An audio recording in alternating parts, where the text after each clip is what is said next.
क्या दुनिया एक महायुद्ध से बच गई या फिर ये किसी बहुत बड़े तूफान से पहले का सन्नाटा है? पिछले 116 दिनों में, हाँ पूरे 116 दिनों से मिडिल ईस्ट की धरती बारूद के ढेर पर बैठी थी। इजराइल, लेबनान और ईरान तीनों तरफ से बस तबाही की खबरें आ रही थीं। लेकिन अचानक 23 जून 2026 को दुनिया के नक्शे पर एक ऐसा यूटर्न आता है जिसकी उम्मीद किसी ने नहीं की थी। सुपर पावर अमेरिका ईरान के सामने झुकते हुए उसके 12 बिलियन यानी करीब 1 लाख करोड़ रुपए के फंड को रिलीज करने पर मान गया है। और तो और ईरान के तेल पर लगे कड़े प्रतिबंध भी हटा दिए गए हैं। लेकिन रुकिए, क्या डोनाल्ड ट्रंप ने सच में ईरान के सामने घुटने टेक दिए या फिर इस 60 दिनों के खेल के पीछे कोई ऐसा खौफनाक सच है जो कैमरे के पीछे छुपाया जा रहा है? आज की इस वीडियो में हम इस महाडील का वो सच बेनकाब करेंगे जो आपको किसी न्यूज़ चैनल पर भी नहीं दिखेगा। वीडियो को अंत तक देखना क्योंकि खेल बहुत बड़ा है। सबसे पहले समझते हैं कि स्विट्जरलैंड के बंद दीवारों के पीछे हुआ क्या है।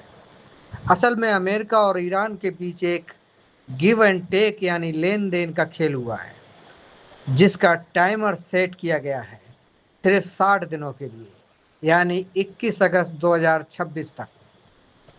अमेरिका ने ईरान को वो दो चीज़ें दे दी जिसके लिए ईरान तड़प रहा था।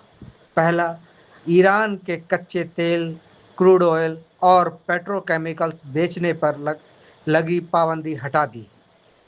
और दूसरा, ईरान का वो 12 बिलियन का फंड जो सालों से फ्रीज था, उसे 2 किस्तों में रिलीज करने का ऑर्डर दे दिया। लेकिन भाई, अमेरिका बिना फायदे के पत्ता भी नहीं हिलाता, तो ईरान ने बदले में क्या दिया? ईरान इस बात पर राजी हो गया है कि वो इंटरनेशनल न्यूक्लियर इंस्पेक्टर्स को अपने देश में आने देगा, ताकि वो चेक कर सकें कि ईरान कोई परमाणु बम तो नहीं बना रहा। और दूसरी सबसे बड़ी बात, ओमान की मध्यस्थता के बाद ईरान दुनिया के सबसे संवेदनशील समुद्री रास्ते स्ट्रेट ऑफ हार्मुज से अंतर्राष्ट्रीय जहाज़ों को बिना किसी रोक टोक के गुजरने देगा। यानी ग्लोबल बिजनेस को जो खतरा था वो 60 दिनों के लिए टल गया है। अब आता है इस कहानी में असली ट्विस्ट। डील होते ही दावों और धमकियों का दौर शुरू हो गया। अमेरिकी राष्ट्रपति डोनाल्ड ट्रंप ने तुरंत बयान दाग दिया कि ईरान पूरी तरह हमारे सामने सरेंडर कर चुका है। वो अपनी न्यूक्लियर साइट्स की जांच कराएगा और 12 बिलियन हमने दिए हैं, उससे ईरान अमेरिका के किसानों से खेती का सामान खरीदेगा। यानी ट्रंप ने इसे अपनी बहुत बड़ी जीत बता दिया। लेकिन ट्रंप का ये बयान आते ही ईरान के सेंट्रल बैंक के गवर्नर ने सरेआम ट्रंप को आईना दिखा दिया।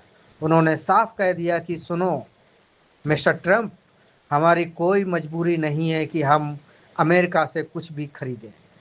इस 12 बिलियन डॉलर के पहले हिस्से का इस्तेमाल हम सिर्फ अपने देश के लिए ज़रूरी दवाइयाँ और बुनियादी सामान खरीदने के लिए करेंगे, अमेरिका की जेब भरने के लिए नहीं। इधर अमेरिका के अंदर ही ट्रंप घिर गए हैं। विरोधी दल डेमोक्रेट्स चिल्ला रहे हैं कि ट्रंप ने ईरान को बिना किसी ठोस लिखित वादे के इतनी बड़ी राहत दे दी, जिसका इस्तेमाल ईरान अपने खतरनाक इरादों के लिए कर सकता है। इस पूरी डील का सबसे बड़ा असर लेबनान की धरती पर दिख रहा है।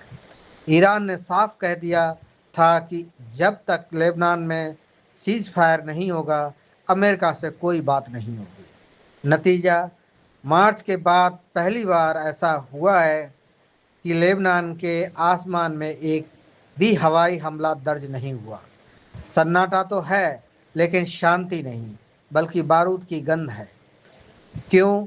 क्योंकि लेबनान के संगठन हिजबुल्लाह के डिप्टी हेड ने साफ कह दिया है कि हमारा हाथ अभी भी ट्रिगर पर है। अगर इजराइल ने जरा सी भी चालाकी की तो हम ऐसा पलटवार करेंगे कि वो संभल भी नहीं पाएगा। और दूसरी तरफ इजराइल के प्रधानमंत्री बेंजामिन नेतन्याहू ने भी अपने इरादे साफ कर दिए हैं। उन्होंने कहा है कि सीज फायर अपनी जगह है, लेकिन इजरायली सेना दक्षिणी लेबनान पर अपना कब्जा नहीं छोड़ेगी और वहां सुरक्षा बनाकर रखेगी। यानी आग अभी भी सुलग रही है, बस ऊपर से राख डाल दी गई है। दोस्तों, आज वाशिंगटन से इजराइल और लेबनान के बीच सीधी बातचीत शुरू हो रही है। ये 60 दिनों की मोहलत दुनिया को शांति की तरफ ले जाएगी, या फिर 21 अगस्त के बाद एक ऐसा धमाका होगा जो पूरी दुनिया को की अर्थव्यवस्था को तबाह कर देगा। आपको क्या लगता है, क्या ट्रंप का ये फैसला सही था या ईरान बाजी मार गया? अपनी राय कमेंट्स में ज़रूर लिखिए। अगर वीडियो में दम लगा हो तो इसे लाइक शेयर करना ना भूलें। मिलते हैं अगली वीडियो में। जय हिंद।